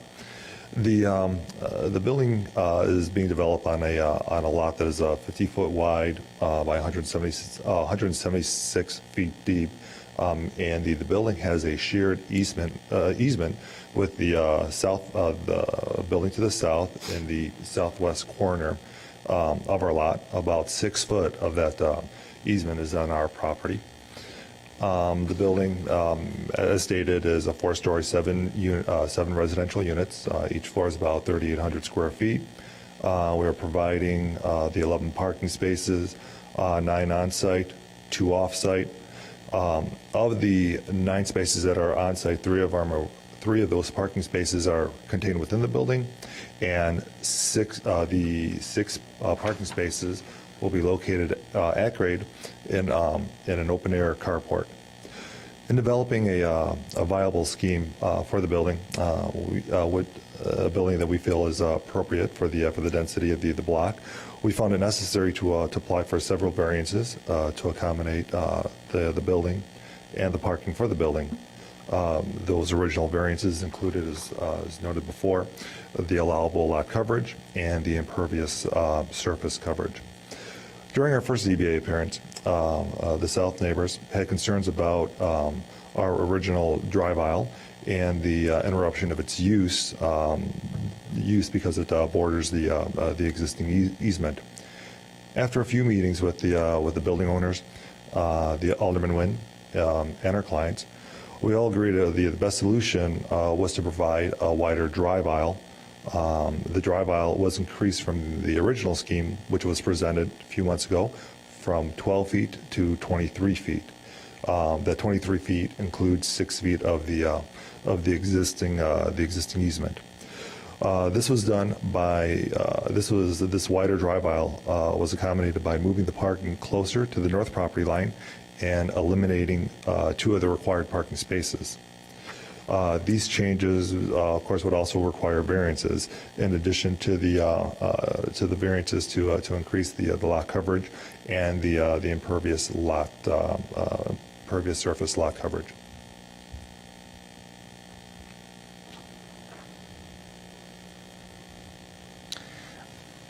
So I have a couple of questions here. The proposal that came to us before did not have a carport. Correct. Why the addition of a carport? With the addition of the carport, actually during the first ZBA appearance, there was some recommendations that the ZBA made, including the carport to help with to absorb some of the rainwater, essentially, and to reduce the number of parking. In conversations with our client, he thought, in addition to I thought it'd be a good feature for the building to provide some covered parking on site. Can you explain to me how adding covered parking helps your impervious surface? Because you used to have permeable pavers, right? So right, there used to be impervious pavers. Pervious pavers. Yes, pervious, right. So rain comes down, has a place to go. Right. Now rain comes down, hits a solid roof. Right, and also that collected rainwater does get funneled into the catch basin that is provided on the lot, which would ideally alleviate some additional rainwater directly on the ground. So you're connecting that directly to storm sewer? It's not directly to a storm sewer. It'll have a catch basin, which would help restrict the amount of water that would be introduced into the storm sewer. So you really have you have on-site detention? Yes. Okay. Which is going to be, there's a separate civil review. Yep. We're working with a civil engineer. How big's that detention?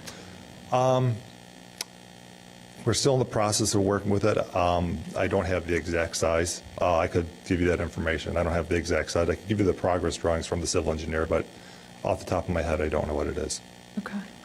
And where's that catch basin going? Underneath the parking? Either we're looking at either putting it, the permit drawings are still under development.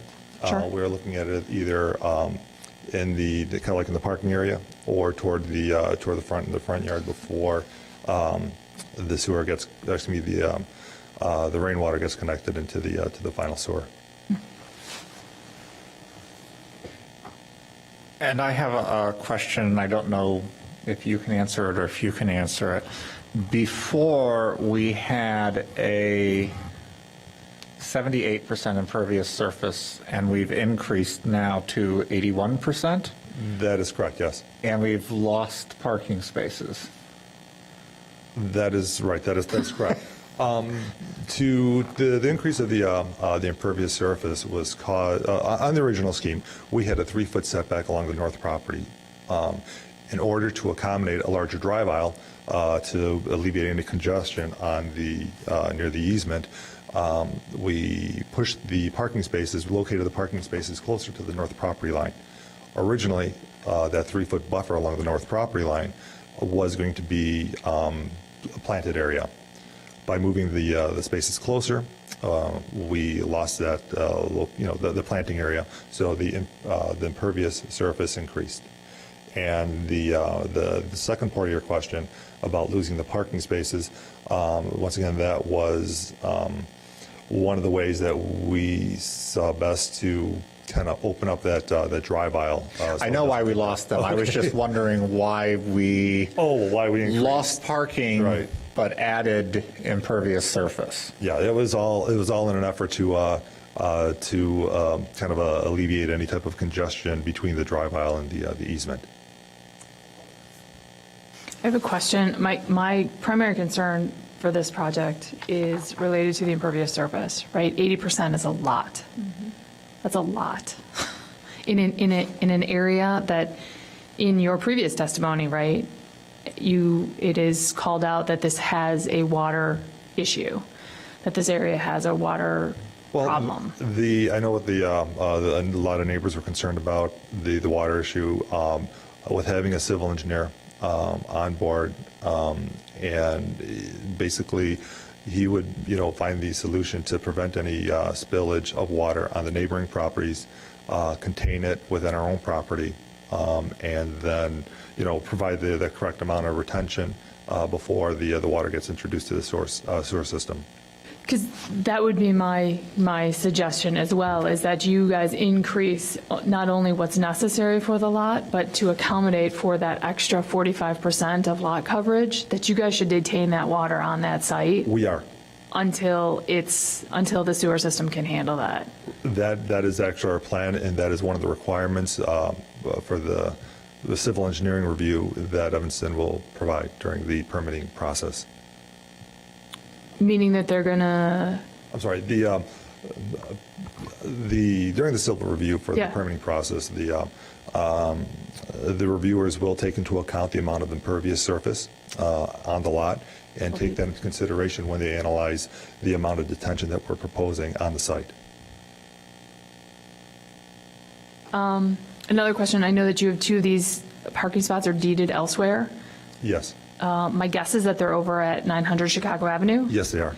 And I guess one of the concerns I have there is how are you able to give away parking from that building? Did that building, when it was developed, really have excess parking? Our clients, Jeff Scales and the Essex Group, they did provide the proof, I guess, documentation that there's enough parking in that building provided for the businesses and the residents in that building, and because there is an excess, they would be able to provide 2 off-site parking spaces for this development. And that's actually been provided and verified by zoning? Submitted, yes. Okay. Correct. They actually have 4 extra spaces at 900 Chicago. Weird. Nobody has access parking. Not over there.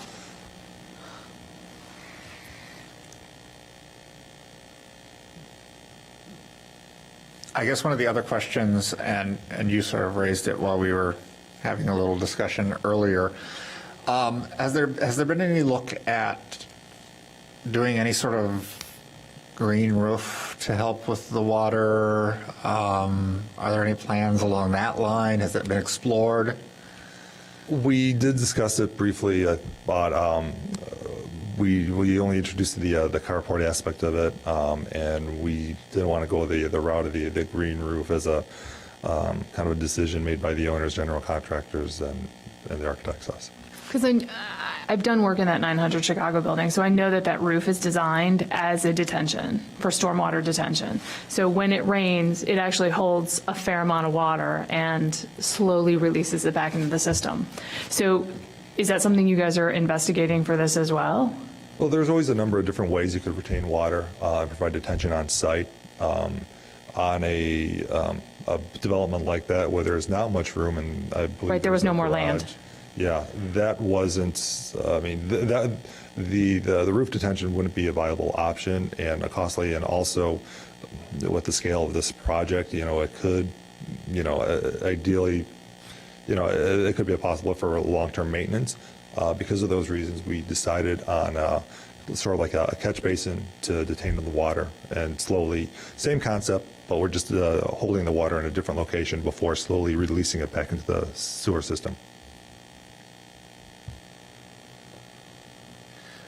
I've been reminded I'm supposed to ask this question. Has the alderman been consulted on this issue? Yes, there's actually been a number of meetings with the alderman, number of discussions with the alderman between the neighbors, our clients, the Essex group, and there and meetings at our office, and that's all I understand. There's the alderman was in support of this project based on meetings, and we're working these details out with our neighbors. Additionally, Alderman Nguyen has conveyed to city staff that she is in support of the project with the revised site plan. All right, thank you. I know there were some other people who wished to speak to us, so I'm going to let them speak, and then we'll bring you back up, Mr. Moshansky. So if you would like to come up, yes. And if you could start by telling us your name and address, please. I'm Joy Hebert, and I live at 515 Main at Chicago Avenue. In our building, unit owners have parking spaces, each with its own property tax on the second floor with access from the alley, and the new construction you're looking at is across the alley from us. For 13 years, access to those parking spaces has been hindered and sometimes blocked by illegal parkers. We now have a property tax refund idea so the city could compensate us for our reduced access to the property for which we are taxed. On December 17th, 2013, in the tax assessor's office, Nick Pauletic, I think that's the pronunciation, responded with, "Buyer beware. I don't understand your problem. I can't comment. And have you tried a real estate lawyer?" That's the city responding to our issue. Further, at 515 Main, in response to construction requirements at the time, we have a loading dock for deliveries and moving vans. However, the alley is too narrow to permit trucks larger than a medium-sized U-Haul to make the required turn into the loading dock. Therefore, large vans and delivery trucks park in the alley for whatever they're up to. Now you propose to consider a variance at 910 Hinman with 9 spaces plus 2 off-site, where 11 are required. Imagine a unit owner pulling into the alley with babies or elders or shopping to load or unload. Would you park in your space off-site and transport all of that across Chicago Avenue in rain, in snow, or would you simply park in the alley illegally? And how can your buyers park illegally in the alley when it's already clogged with illegal parkers? Police park in that alley. City vehicles even park across the fire plug, across the street.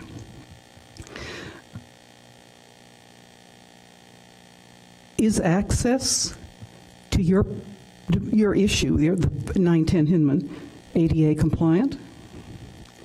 In 2010, 2011, I sent 5 emails with a total of more than 6 pages of illegal parking incidents to the council, city manager, mayor, police, and fire, listing incidents with location, date, and time.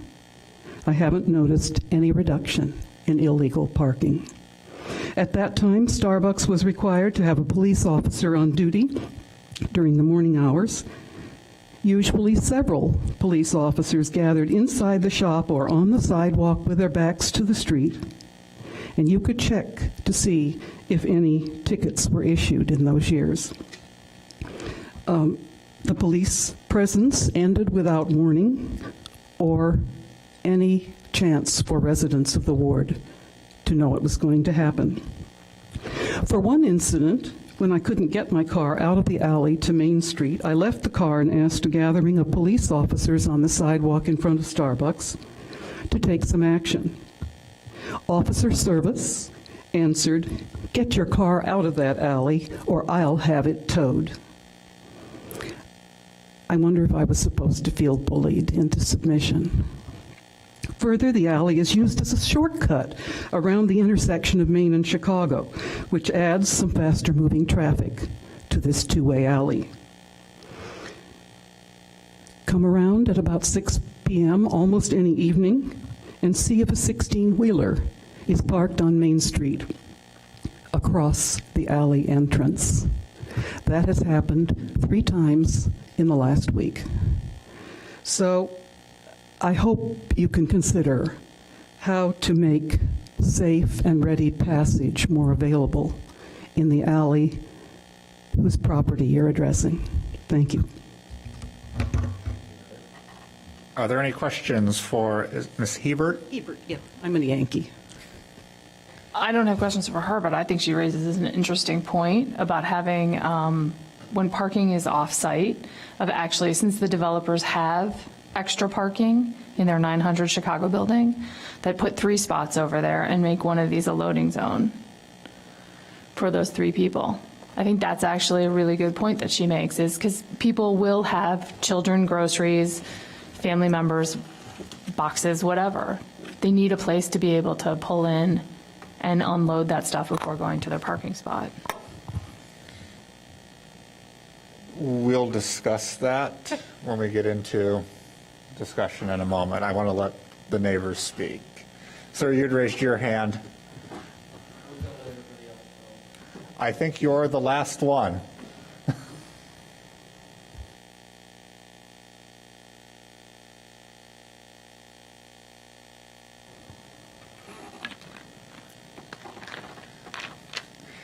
Hi, my name is Robert Perrone. I live at 3109 Lindenwood Lane in Glenview, and I am 50% owner of the property at 509 to 513 Main Street, and I'm also the majority owner of Belgian Chocolatier Perrone. I've had my business there for close to 30 years. I know exactly what the lady's talking about in terms of the activity in the alley and everything else that goes on, which was why we had the original objections to their use of the very narrow easement. And thank you very much for accommodating us. It's, believe me, it's welcome. Thank you, sir. We're happy. We have no real issues with the development. We want the development to proceed. We always did. Our objection was the overuse of a very small, very old easement that originated in 1901, which was granted to my property. And we had a meeting in a rather nasty weather with Melissa Wynn and all people, the other owner of the 904 Hinman Avenue property. And, we, after a little tense discussion in the beginning, it smoothened out. I think the rain helped cool everybody off a little bit, and we worked something out, and it's changed since our original discussion. Originally they were going to move a utility pole and just slide the 8 parking spaces to the north, but now I see that they've changed that a little bit by reducing those 2. To address the other, I'm sorry, I forgot your name. Joy. Regarding during the rain, their residents needing a loading area. I think that's exactly what they've just provided. If you take a look at their plans, and again, that was part of our objection, was that those same people were going to be in our easement so that our deliveries could not happen, our garbage pickups could not happen, our tenants could not access our buildings. You know, you're talking about 29 apartments and 7 businesses that would have been taken up by somebody unloading groceries. Now, with the 2 parking spaces that they've eliminated and widening that entire easement area, now they have exactly that. They have an area where they can pull in, drop off their groceries, their children, whatever they have to do, turn around and go back to the other building. They have it. It's there. It's on the plans. So I have no real objections, and I totally understand what the lady is talking about in terms of density and trucks and cars parking illegally to go get their cup of coffee and everything, and it's a busy neighborhood. That's really all I have to say. Thank you. Thank you. Are there any questions for Mr. Perrone? All right, hearing none. Mr. Mashansky, you have the right to answer any questions that have been raised, respond to them in any way you'd like, or to make a closing statement at this point. To make the closing statement, ideally with the larger drive aisle does help to alleviate some of those issues. Our building can't solve all these pre-existing conditions, but that larger drive aisle ideally would be able to provide a spot for people to unload. You mentioned, I had a question about the accessibility issue of the building. We do provide a handicap accessible parking space, which is located within the building, which is more or less right at grade or through a small ramp to get to the building. So there is a certain level of accessibility to the building. And that would be, I really don't have any other comments about the project.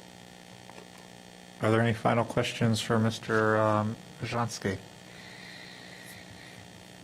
Hearing none and having no one else to speak, we will go ahead and close our record on this and begin our deliberations. Again, reminding everyone that we are a recommending body to City Council for this case.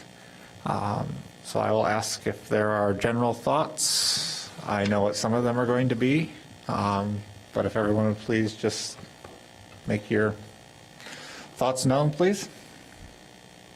Thank you. Thanks.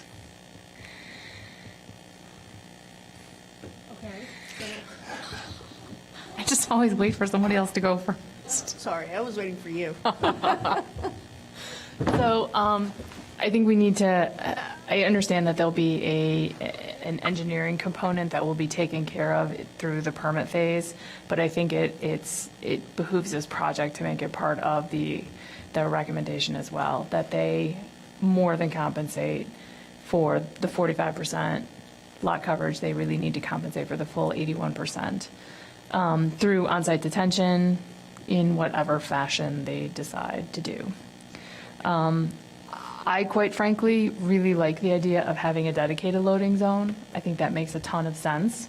I'm not sure that taking a drive aisle and saying, all right, it's an informal loading zone is acceptable, But we also do have what was the bane of our existence last time. There is an easement here that is specifically designed to be used for the building at the corner of Chicago, or not certainly Chicago, Main and Hinman, to be used specifically for that purpose. And I think that this property is a little unique in the fact that it does have that easement that can be used as a loading zone because it's kind of shared between the two properties. But as I understood it, they didn't want them to be using that for loading. They did not want them to be using that. Originally, the original plan had that as the main driveway. Okay. And one of the major concerns that they had at the time was when they were using it as a loading zone, people who would be wanting to use that as a driveway becoming upset. And correct me if I'm speaking incorrectly, but the concern was more so that people who purchased into this building Yeah. would feel that the loading zone that is designated was impeding their ability to drive in and out of their parking spaces. Okay, but you're now putting one loading zone for the 29 apartments, I think, and 7 businesses, plus 7 additional units. Yes. And I can't imagine that these 7 units are going to have, we aren't putting any commercial space in, they're residential. I can't imagine that we will have people parking for long periods of time in that space. You know, that's an issue for you guys to work out. On you know, who gets to use the easement when is an issue. It's set aside for both properties to use, and you guys have to kind of work that out. I can't imagine residential people, if they are using it, I think that's an issue that needs to be addressed between the two property owners.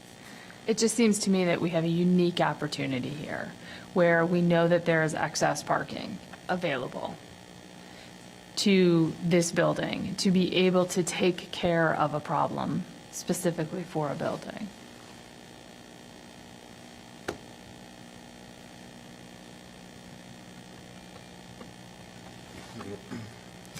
Which I feel I'm the only person who thinks that way. I mean, I guess either way, we're merely recommending. We're not making it a final decision. We are recommending, so- we're not making a final decision. I think the issue of parking is always one of the issues. I mean, if you look at what we are able to recommend on and what we are able to decide on, parking is always in City Council's purview because of the issues that it creates. Right. I do understand Ms. Hebert's concerns with the illegal parking that's already occurring in the area. It's an issue. It's when you have commercial and residential abutting one another and an alley that services both commercial district and residential district, it always creates problems. This is one of those alleys that we hear from time and time again, and we only have so much authority to make decisions. I mean, at some point, this property will be developed. It'll be developed as a residential property. There will be additional traffic that will come in. Is it 4 cars? Is it 6 cars? Is it 9 cars? We have a little bit of say over that in terms of being able to make a recommendation to council. But in the long run, we know traffic is going to increase in this alley because of this.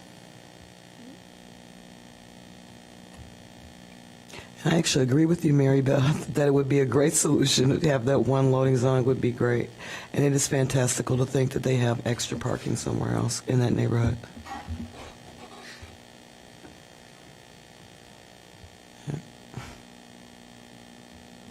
I mean, since we're merely making a recommendation, I'm not against putting the recommendation in and let City Council decide what they want.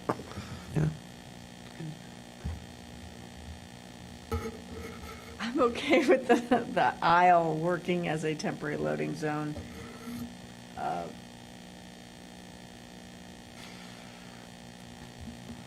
Based on the size of the building,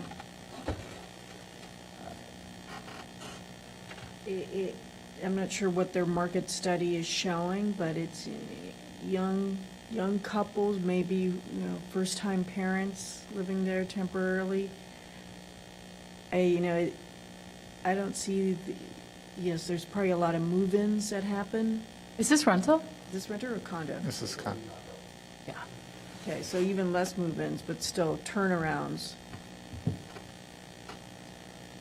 I don't see it as an issue for the building itself. I mean, we could recommend, it's a transit-oriented location. Could it use less parking and deal with a loading zone better? I think that's the question. I mean, in my opinion, people are not going to park in the alley. I would not park in the alley to do my loading and unloading. I would pull into that driveway. We really are throwing the problem onto this property and this property alone to allow the condo association, in my opinion, to handle the inner workings of if people are abusing that privilege, them kind of working it out as opposed to us solving it for them. Sure. I think we have a wide enough space between the easement and the driveway that I would not leave my car in the alley while I ran upstairs, knowing the traffic that goes up and down that alley. I agree. So because we are a recommending body, again, we must find that the standards for special use have been met. I'm sorry, for a variance have been met. They're pretty similar. So we have 7 standards that must be met in this particular case for us to recommend to City Council. Number 1, the requested variation will not have a substantial adverse impact on the use, enjoyment, or property values of adjoining properties. Obviously, we have had much discussion on this at the previous case as well as this revised plan. The fact that we have been able to appease the majority of neighbors, which is the best I hope we can ever probably do. I believe that the impact that will be there will be noticed probably by some people, but I do not believe that it will be a substantially adverse impact. So I believe the standard has been met. Number 2, the requested variation is in keeping with the intent of the zoning ordinance. Obviously, this is a vacant lot. The zoning ordinance does not intend for us to have vacant lots unless they are open park space, which this is definitely not such. There will be development that will go here, and we should encourage development to go in this place. So I believe that the requested variation is in keeping with the zoning ordinance, so the standard has been met. Number 3, the alleged hardship or practical difficulty is peculiar to the property. When looking at this property, it sits on a lot that is not large enough, obviously, to accommodate all of the parking that we would require a development here to have. This was a single-family home at one time. It is not practical for most people to build a single-family home in this area again. Obviously, the developer has worked through the plans and figured out what they need to build, and in order to get the parking, even with that, we're only able to fit 9 of the parking spaces required on site, and are looking at putting a couple of them off-site as well. So I believe this standard has been met. Number 4, the property owner will suffer a particular hardship or practical difficulty as distinguished from a mere inconvenience if the strict letter of the regulations were to be carried out. We've had some discussion here on what could be done, and at our previous meeting, what could be done to try to open up green space, make impervious area lessened in this space, but in terms of looking at trying to fit the parking spaces that we need to fit in, it really becomes quite difficult to do so. So I believe that this standard has been met. Number 5, the purpose of the variation is not based exclusively upon a desire to extract additional income from the property. I will note that this is a development which hopefully will make the developer money. That is not something we would encourage people to develop things that would lose money. And the fact that it would be expected for the types of development that are going in here that parking spaces would be required, which we also require them to have. I don't believe that they are overly developing this property in order to extract additional income. So I believe the standard has been met. Number 6, the alleged difficulty or hardship has not been created by any person having an interest in the property. Obviously, the property lines stand as they were. It was a single-family home. I don't recall off the top of my head if the developer purchased it as an empty lot or as a single-family home and tore it down. I thought it was already empty. So obviously they're purchasing a property and hoping to develop it and are looking for the best way to do that. So standard number 6 has been met. And number 7, the requested variation requires the least deviation from the applicable regulation among the feasible options identified before the ZBA. This is one that we always get into discussions of because how much of a variation is enough, too much. One of the issues that we'll be discussing probably in our conditions will be how do we create some sort of a water detention system that is amenable to everybody involved, and how can we lessen the impact on any adjoining property and on the city itself through its sewer systems. I believe the standard has been met, and I believe that if we condition it also with whatever conditions we feel are necessary to... We don't know what they're engineering for that. We don't know what they're engineering for necessarily, but we can only say we would like it to be lessened as much as possible.